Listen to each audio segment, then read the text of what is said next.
Hi అండి. Hello, అందరూ ఎలా ఉన్నారు? నేను మీ పావని రెడ్డి నక్కాను.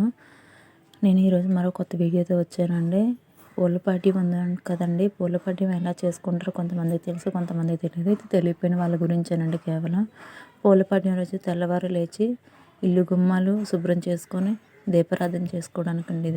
ఇది నది ఒడ్డున కానీ, నొయ్యి దగ్గర కానీ, మరి ఇంకేదైనా సరే గంగాజలంకి సంబంధించిన దగ్గర కానీ, మన ఇంట్లో అలాంటివి ఎటువంటివైనా లేకపోతే కుళాయి దగ్గర కానీ, మోటార్ దగ్గర కానండి, మనం ఒక బేషన్తో నీళ్ళు తీసుకొని దానికి పసుపు కుంకుమలతో శుభ్రం చేసి పసుపు కుంకుమలతో అలంకరించి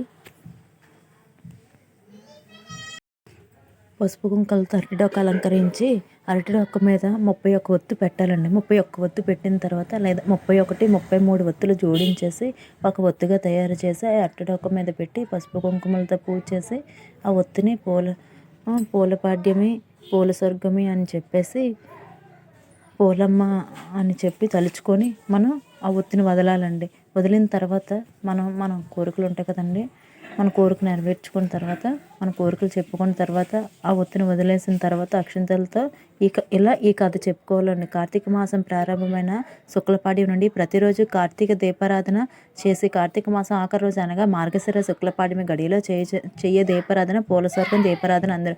ఇందుకు సంబంధించిన ఇతిహాసం: పూర్వం వారణాసి ప్రాంతంలో విశాల నగరంలో రజికమ్మ అనబడే రజిక స్త్రీ ఉండేది. ఆమెకు 7 కుమారులు. వారందరికీ వివాహాలయ్యాయి.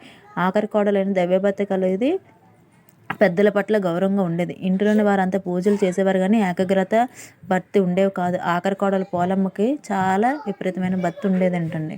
ఏ విధమైన ఇబ్బంది రాకుండా పనులన్నీ తానే ఒక్కదే చేసి ఉండేది. కార్తీక మాసం వచ్చిన నాటి నుండి అత్త కోడలు అంతా నది స్నానానికి వెళ్ళేవారు, పోలమ్మకి తీసుకువెళ్ళేవారు కాదు. అలా ఇంటి పనులన్నీ పోలమ్మకు అప్పచెప్పేవారు. పోలమ్మ ఇంటి దగ్గర స్నానం చేసి పెరట్లోని పత్తిని తెచ్చి ఒత్తు చేసి దీపారాధన చేసేదంటండి. దేవుడికి నారాయణ అనుకొని తలుచుకుంటూ దీపారాధన భగవతి పారాయణం చేస్తూ ఉండేది. పోలమ్మ చనిపోయింది. సునాయన మరణం కలిగిందనమాట. విష్ణుదూతులు విమానంలో వచ్చి పోలమ్మను విమానంలో ఎక్కించుకొని స్వర్గానికి తీసుకువెళ్ళారు. నది స్నానం చేసుకున్న వారంతా చూసి పోలు స్వర్గానికి వెళ్తున్నారని కేకలు వేయుచున్నారు. నది స్నానం చేస్తున్నారంటే పోలు స్వర్గానికి వెళ్తున్న పోలుని చూసి పోలి అని కేకలేస్తున్నారంట. కేకలు వేసిన అత్త కోడళ్ళు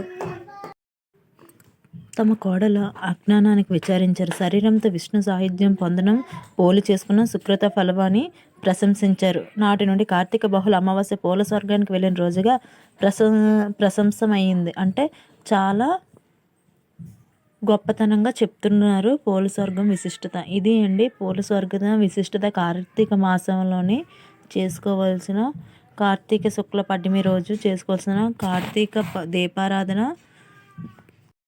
ఇదేనండి పూల స్వర్గం విశిష్టత. ఓకేనండి. Thank you. Like, share, subscribe చేసుకోవడం మర్చిపోవద్దు. కాకుండా మనం దీపం వెలిగించేటప్పుడు కార్తీక దామోదర, గయ దామోదర, ఆత్మ దామోదర, లింగ దామోదర, మోక్ష దామోదర, లక్ష్మీ దామోదర, నువ్వు పోలమ్మకు ఎలా స్వర్గానికి పంపినావో నన్ను కూడా స్వర్గానికి అలా తీసుకువెళ్ళండి. రాధా దామోదర, కృష్ణ దామోదర. గోరంత పసుపు కుంకుమ మీరు తీసుకువెళ్ళి కొండంత పసుపు కుంకుమ మాకు ఇవ్వండి అని దండం పెట్టుకోవాలండి. లైక్, షేర్, సబ్స్క్రైబ్ చేసుకోవడం మర్చిపోవద్దు. మీ పావని రెడ్డి నక్క.